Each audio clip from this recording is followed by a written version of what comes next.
Hello, everyone. My name is Majesty. I am an Atlanta-based real estate developer with $13 million in assets under management and about another $50 million in the pipeline.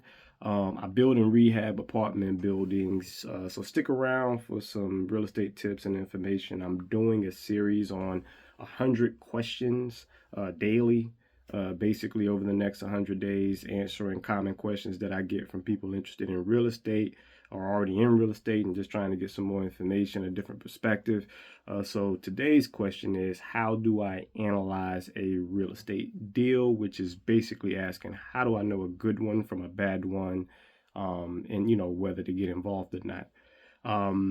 So the best way to start to answer that question is to identify how you would like the investment to, or the activity to end.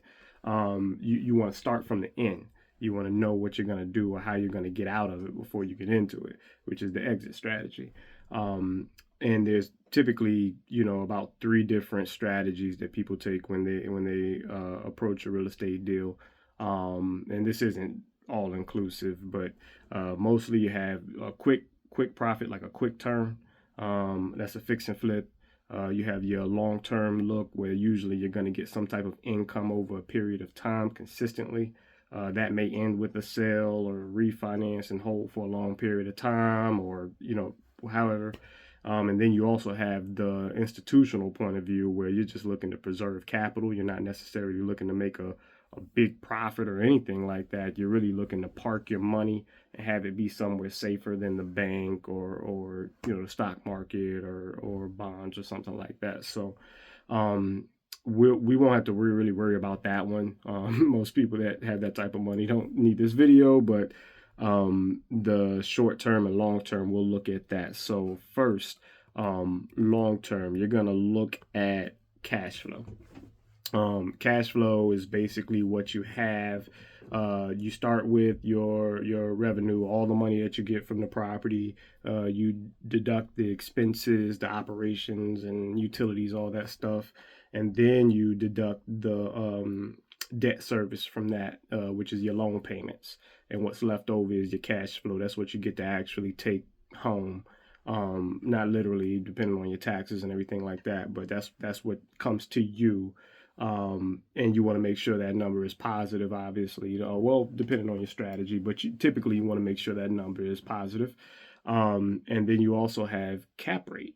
Don't have enough time to kind of go into the details of that, but cap rate is a metric that is used to value property, usually commercial property, on how you get your income is measured against the cap rate. Now lets the value of the property. It changes based on the type of asset and also the location, so it gets a little challenging. You want to work with somebody who's kind of experienced on that type of stuff, just because you got to keep your ear to the street on what the cap rate currently is, because it changes like the gas price or something. And then you also have cash on cash return, and that's basically how much cash you put into the deal. How much are you making on that cash, not just on the project. Most real estate deals are going to be paid for with loans, and it's going to be leveraged, so it's not an all cash deal. I mean, you see it sometimes, but that's not common. So you want to have a metric to understand how much you're actually making on the money you put in, like the cash that was put in, not just the overall, including the loan.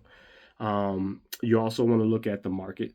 You want to look at like rental demand rates, vacancy rates in the area. Maybe it's a area where people are moving out of, and not into, or vice versa. So you want to know those types of things. And then also the property condition is a big factor. Depending on where the property is located, as far as like which neighborhood, depends on like what type of rents or what you'll get in value. So you want to pay attention to those things as well. And so those are some of the main metrics that you'll use when looking at a long-term like project or deal. And then you have the quick profit, which is usually something like flipping, like you're just getting it. You're really trying to hold it less than a year usually and sell it for a profit. In that situation, you're going to be looking at the after repair value, and there's different ways to kind of say that, but it means exactly what it sounds like. What the value of the property will be once you're done. You need to know that so that you can make sure that you're coming in under that, because otherwise you'd be losing money.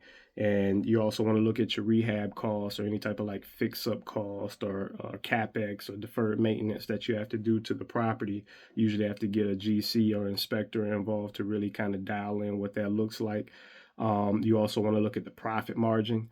Typically on these types of deals, quick profit deals, you're looking at like a 30% margin, like there's a 70% ARV rule, meaning like, basically if the property is worth $100,000 fixed up, which I don't know where that would be in America right now, but then you want to be all in, everything, rehab, your cost to buy the property, everything. You want to be all in under $70,000. That's 70% of 100,000.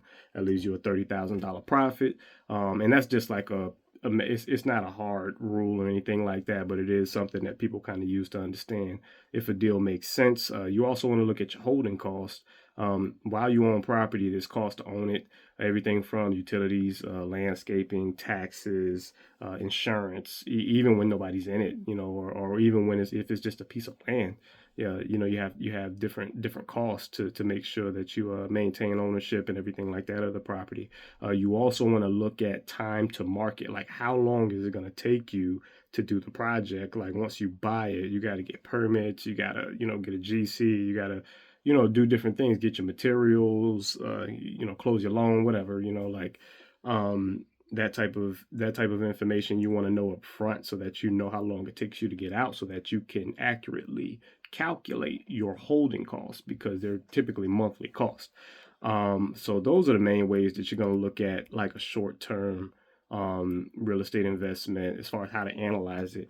There's are some tools and resources that will help you in analyzing.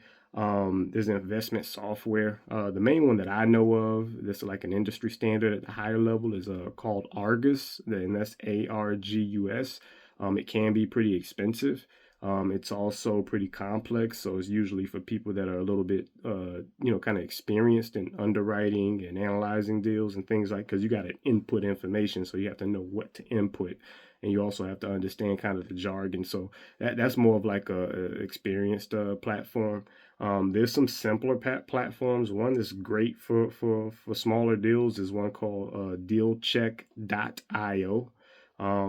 Like for flips and stuff, is great. It's real simple as an app. You definitely want to get the help of technology to do this stuff. It's good to be able to do it on the back of a napkin real quick and understand what's going on, but you want to kind of dig in with software that kind of checks your numbers and lets you know what you're missing. There's also marketplaces and databases. Everybody knows Zillow, Realtor.com.